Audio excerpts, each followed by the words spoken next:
आज मला एक खूप आनंद आहे की एवढ्या मोठ्या शक्ती आज माझ्या पाठीशी आहेत. मला फार आमचं जे संवर्धन फाउंडेशन आहे त्याच्याकरता एवढ्या मोठ्या शक्तीनं जर आम्हाला सपोर्ट केला तर पर्यावरणावर खूप काही मोठं काम करतं आहे. तर मी सर्वप्रथम मला आमंत्रित केल्याबद्दल शक्ती स्वरूपा महिला उद्योग संस्था यांचे आभार मानतो. आणि आजच्या या कार्यक्रमाचे जागतिक पर्यावरण दिनाचे अध्यक्ष मनपाचे महापौर तेजवानी सर, आमच्या संघटनेचे वृक्ष संवर्धन फाउंडेशनचे सचिव आपले बाबाराजी वानखेडे, कोषाध्यक्ष आबासाहेब कडू, उपाध्यक्ष आबासाहेब कडू, कोषाध्यक्ष ज्ञानेश्वरजी कुर्वे आणि सदस्य श्री मनोहरराजे वासनकर, त्याचप्रमाणे संचालिका कांचनताई उल्ले. तर आपला आणि सर्व महिला शक्ती वर्कर ज्या खरोखर शक्ती रूपात देवीच्या रूपात असतात आणि कोणत्याही याच्यामध्ये महिला ह्या फार मोठ्या शक्तीने काम करतात याचा मी अनुभव घेतला आहे. तर आज आपला जागतिक पर्यावरण दिन आहे. आपण फक्त आतापर्यंत पर्यावरण दिन एवढंच साजरं करतो आहे, त्याला असं मोठं रूप आलं नाही. पर्यावरणाचं महत्त्व अजूनही कळायला वेळ आहे असं वाटते, कारण की यावेळेस उन्हाळ्यामध्ये आपण आता अनुभवलं 47 डिग्री टेम्परेचर झालं आणि ज्यावेळेस 50 डिग्रीच्या वर जाईल तर घरामध्ये लोक गुदमरून मरतील. आता 47 डिग्रीमध्ये कॉम्प्रेसरचे स्फोट झाले, 50मध्ये काय होईल?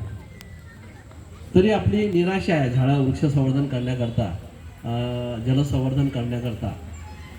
आपण जर म्हटलं आम्ही मागच्या वर्षी मनपाच्या माध्यमातून प्रत्येक घरी एक वृक्ष लागवण्याचा संकल्प केला होता, त्याला फार कमी प्रतिसाद मिळाला.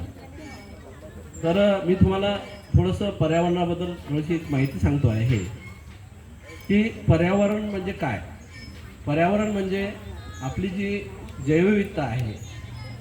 जैवविविधता म्हणजे काय की आपली पूर्ण म्हणजे लहान किड्यापासून वाघापर्यंत जे काही प्राणी असतात, जे काही असतात ते प्रत्येकावर एकावर एक अवलंबून असतं. ती आपली जैवविविधता आहे. त्याच्यामध्ये वनस्पती येतात, गवतापासून तर महाकाय वटवृक्षापर्यंत येतं. ही आपली जैवविविधता आहे. परंतु काय झालं, आपली जे जंगलतोड आहे, आपण डेव्हलपमेंटच्या नावाखाली हजारो लाखो वृक्ष तोडत आहे. शेतकऱ्याच्या शेतावर आपण काही बांधावर कोणतेही वृक्ष ठेवले नाही. याच्यामुळे काय होते आहे की पक्ष्याचे, प्राण्याचे अधिवास नष्ट झाले. आपली अन्न साखळी म्हणजे असं म्हणणं आहे की ज्या जंगलामध्ये जास्तीत जास्त वाघ असतील ते क्षेत्र पर्यावरण समृद्ध असते. परंतु आपण आपल्या स्वार्थासाठी म्हणजे आजकाल मला असं खेदानं म्हणावं वाटते, प्रत्येक माणूस हा सत्तेच्या आणि पैशाच्या मागे लागला आहे. आपण आपल्या पुढच्या पिढीचा विचार करत नाही की पुढच्या पिढीला आपण शुद्ध ऑक्सिजन देऊ शकू की नाही.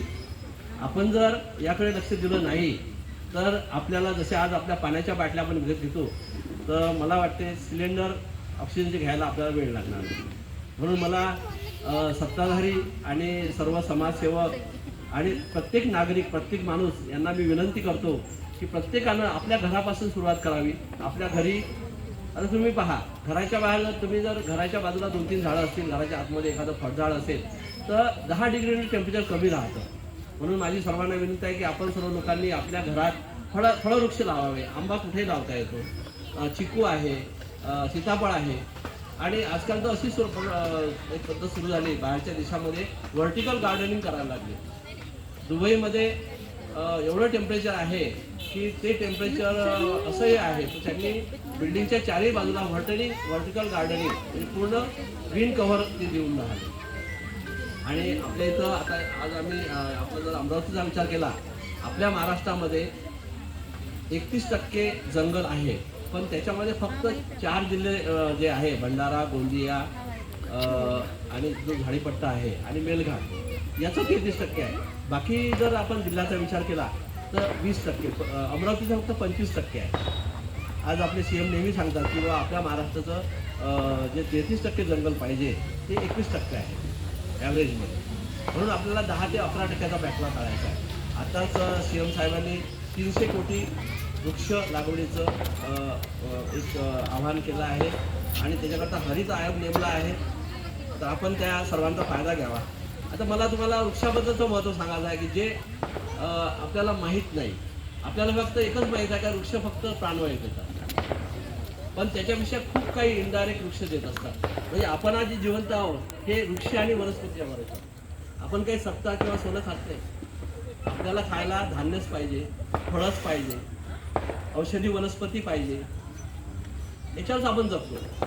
हे जर नसतं, आपण आपल्या पायावर जर तोडा मारून घेतली, आपण हे नसतं केलं तर आपला विनाश व्हायला वेळ लागणार आहे. बरं, एक झाड तोडल्यावर त्याचा काय परिणाम होता हे आपल्याला विचार नाही करत. एक झाड जर तोडलं तर शेकडो पक्ष्यांचे जे घरटे असतात ते नष्ट होतात. हजारो मित्रकिडी आहे, मधमाशा आहे, म्हणजे हजारो पशुपक्षी प्राण्यांचा अधिवास नष्ट होतो. आपलं घर जर तोडलं तर आपण किती हे करतो. लोक म्हणतात की बाबा बंदर त्रास देतात. का त्रास देतात बंदराला तुम्ही दुऱ्यावर एकही झाड खायला ठेवलं नाही, झाड म्हणजे फळं ठेवले नाही, त्याचा पाला सुद्धा नाही ठेवला, सर्व झाड तोडून टाकले. म्हणून आज बंदर आपल्या कोंड्या खायला लागले, शेतामध्ये नाचून करायला लागले आणि आपल्या घरात घुसायला लागले. बिबटे आपल्या घरी येऊन राहिला का? आपण त्याच्या घरात घुसलो, आपण त्याचा अधिवास नष्ट करून राहिलो, म्हणून तो आपल्या घरात जातो. काही दिवसांना वाघही आपल्या घरी येतील, काही सांगता येईल. तर माझी सर्वांना विनंती आहे की आपण आपल्या हातानं जैवविविधता नष्ट करतोय. आता आजकाल म्हणजे मे महिन्यामध्ये पुष्कळसे शेतकरी धुरे जाळतात. BNCचे कर्मचारी आपल्या PWDचे त्यांना साफ करायला सांगितलं, ते रस्ते जाळतात. त्या जाळण्यामध्ये छोटे छोटे हजारो झाडं मरतात. मोठमोठ्या झाडांसुद्धा आस लागते आणि त्या झाडावरचे म्हणजे तुम्हाला माहिती आहे का, आपल्या धुऱ्यामध्ये एवढी जैविकता असते, म्हणजे आपल्या जे काही आपलं शेत असतं त्याची जी जैविकता आहे त्या धुऱ्यात असते. मित्रकिडी आहे, तुम्हाला पशुपक्षी आहे जे परागीकरण करतात. आपलं परागीकरण करण्याचं एकमेव साधन पशुपक्षी आणि मधमाशा आहे. आणि असं म्हटलं आहे आणि आपण जर हे झाडं तोडलं तर राहिलो आणि झाडं तोडलं, प्लॅस्टिक आपण अमर्याद वापरतो आहे, हे जर झालं तर आपली जैविकता नष्ट होईल आणि परागीकरण सुद्धा होणार नाही. त्याच्यामुळे आपल्याला गहू किंवा ज्वारी खायला मिळणार नाही, फळं सुद्धा लागणार नाही, कारण परागीकरण नष्ट होईल ना, परागीकरण होणारच नाही. हा सुद्धा विचार आपण करायचा. पुन्हा झाड हे नुसतं प्राणवायू देत नाही. म्हणजे प्राणवायूचा जर विचार केला तर आपण दर दिवशी 3 किलो ऑक्सिजन घेतो. कोरोनामध्ये लोकांना माहीत झालं ऑक्सिजन किंमत. 3 किलो ऑक्सिजनची किंमत होते 2100 रुपये रोज. 700 रुपये किलो आहे ऑक्सिजन. आणि आपण 70 किंवा 80 वर्ष जरी औषध पकडलं तर साहेब आपण 6 कोटीचा ऑक्सिजन फुकट घेतो. त्याच्याकरता 7 झाडं पाहिजे प्रत्येक माणसाला, तेवढं ऑक्सिजनसाठी 7 झाडं. आणि जायच्या वेळेस जाळायला 2 झाडं लागतात, 2-3. म्हणून प्रत्येक माणसांना मी आवाहन करतो की प्रत्येकाने कमीत कमी 10 झाडं तरी आपल्या लाईफमध्ये लावायला पाहिजे आणि ते मोठे करायला पाहिजे. आपण आपल्या पुढच्या पिढीकरता वारसा हक्कानं मोठी संपत्ती ठेवली किंवा सोनं नाणे ठेवलं, पण त्याला जर 50-55 डिग्री टेम्परेचर झाल्यावर तो जगणारच नाही. त्याला प्राणवायू नाही मिळणार. त्याला प्राणवायू जर नाही मिळाला तो काय करेल? एवढ्या संपत्तीचं काही. म्हणून तो म्हणेल की बा आम्हाला वारसा हक्कानं तुम्ही ही फक्त संपत्ती ठेवली, पण आम्ही आज जगू सुद्धा शकत नाही. म्हणून आपल्या पुढील पिढीकरता आपल्याला समृद्ध त्यांना पर्यावरण द्यायचं आहे. म्हणून प्रत्येकाने आपल्या घरी दारी शेतात वृक्ष लावणे हा एकमेव पर्याय आहे. नुसतं वृक्षच नाही, त्याच्यामध्ये गवतापासून वेलीपर्यंत तर वट आणि पिंपळापर्यंत एक वटवृक्ष 500 मीटरमध्ये आपलं पर्यावरण समृद्ध करतो. म्हणजे जास्तीत जास्त वड आणि पिंपळ लावण्याचा प्रयत्न करावा. आता जर आपण पाहिलं किंवा झाडं तोडण्यामुळं पूर नियंत्रण सुद्धा होत नाही.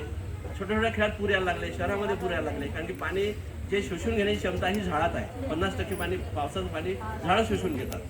आता झाडं तोडल्यामुळे सर्व पाणी सरफेस वॉटर म्हणून समोर येतं, तर पूर नियंत्रण होत नाही. पुन्हा झाडं नसल्यामुळे आपली जी सुपीक जमीन असते ती जमीन पुरामध्ये क्षणात वाहून जाते, की जिला 400-400 वर्ष लागतात 1 इंच थर व्हायला, ती सुद्धा निघून जाते.